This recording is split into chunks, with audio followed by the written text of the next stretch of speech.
By-layered और double layered phospholipid membrane, cell membrane.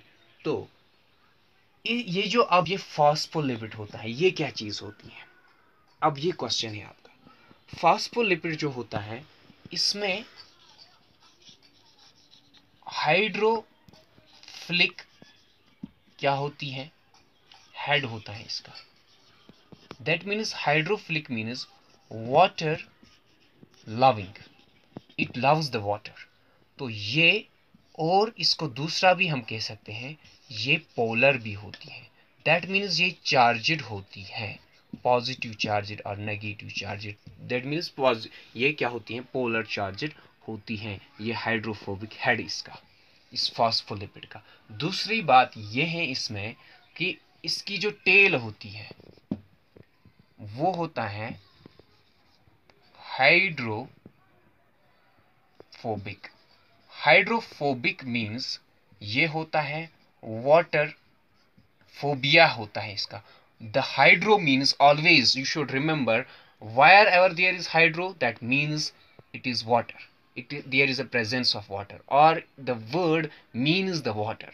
So here it is hydrophobic, that is hydro water phobia, or we can say fear. So it is water hating, इसको water hating भी हम बोल सकते हैं। So this is the difference between head and tail of what? Phospholipid. Actually, there is another question that may have arisen to you is, अब ये head वाला and कौन सा होता है, टेल वाला एंड कौन सा होता है फॉस्फोलिपिड का, वो मैं आपको दिखाऊंगा। जो ये यहाँ पे होता है इसको हम हेड एंड कहते हैं, जिसकी प्रॉपर्टीज मैंने बोली, ये पोलर होता है हेड एंड, ये क्या होता है, ये चार्जड होता है, पोलर होता है, चार्जड होता है और वाटर लविंग होता है। इसके साथ साथ जो ये एंड है, this is a tail, this is a tail, ये वाटर फोबिया होता है इसको, ये इसको वाटर फियर होता है, या ये वाटर हेटिंग होती है, ये टेल होती है किसकी? दिस फॉस्फोलिपिड की। उसके बाद आपको जो यहाँ पे ये दिखती है, ये वाली space between the two tails, इसमें प्रेजेंट होती है ग्लिसरॉल। ग्लिसरॉल को हम क्या कहते हैं? इसको कहते हैं हम बेक बोन, बेक बोन कहते हैं इसको। क्या कहते हैं इसको? बेक बोन, क्योंकि ये होल्ड करता है दीज टू टेल्स। जो दो टेल्स मौजूद होती हैं एक फॉस्फोलिपिड में, वो इसीलिए इसको क्या कहा जाता है? Backbone. So this is about the phospholipids.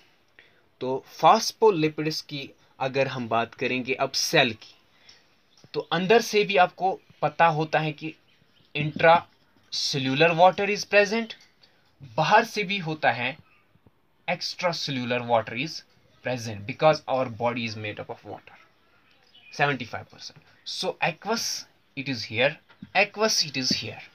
So अब आपको यहाँ पे एक क्वेश्चन आएगा कि कौन से वाले सबस्टेंसेस, कौन से वाले चीजें अंदर आ सकती हैं किसमें? इस सेल में। तो आपको पता है हियर, ये जो आपको यहाँ पे मैंने बनाया the head and the tail, ये जो है ये हाइड्रोफिलिक हैं, ये फोबिक हैं। अब ये जो टेल है, टेल तो यहाँ से इसको वाटर को घुसने नहीं देगी अंदर। तो अब इधर से कौन सबस्टेंसेस अंदर आ जाएंगी?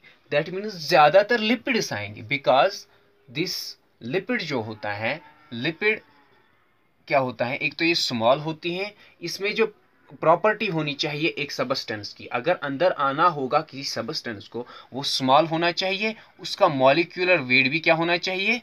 कम होना चाहिए। उसके साथ साथ क्या होना चाहिए उसको कि वो क्या एक तो और नॉन पोलर होना चाहिए। नॉन पोलर क्यों होना चाहिए? क्योंकि यहाँ पे जो मैंने आपको बताया, जो ये वाली होती है, these tails, these are non polar, तो इसीलिए वो स्मॉल भी होना चाहिए, मॉलिक्यूलर वेट उसका कम होना चाहिए, और वो नॉन पोलर भी होनी चाहिए। तो इसमें अब कौन सी सबस्टेंस गुजर सकती हैं? वो आप एग्जाम्पल ले सकते हैं गैसेस। गैसेस जो है वो क्विकली अंदर आ सकते हैं, कार्बन डाइऑक्साइड एग्जाम्पल ले सकते हो, या ऑक्सीजन आ सकता है अंदर वेरी क्विकली। या उसके बाद हम बोल सकते हैं और कौन सी सब्सटेंस इसके अंदर आ सकती हैं,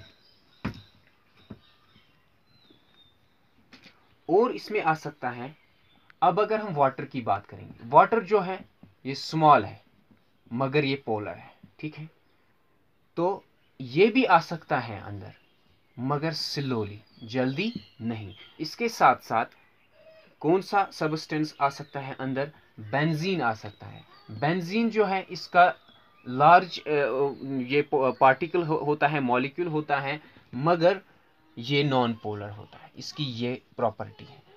तो ये बेंजीन भी स्लोली अंदर आ सकता है। ये हम इसकी एग्जांपल ले सकते हैं। बेंजीन जो है ये मोस्टली लैब्स में हम यूज़ करते हैं, because the students are washing their hands whenever they are free of from the practicals. तो मगर as the scientific background is there, it causes harm to their hands because cell damage occurs because of this benzene। तो क्योंकि इसका आपको यहाँ पे पता लगा कि सेल के अंदर ये आ सकता है तो ये डैमेज कर सकता है। तो इस तरह से मैंने आपको बताया सेल मेम्ब्रेन के बारे में। तो नेक्स्ट वीडियो में आप पढ़ेंगे फर्दर सेल मेम्ब्रेन के बारे में।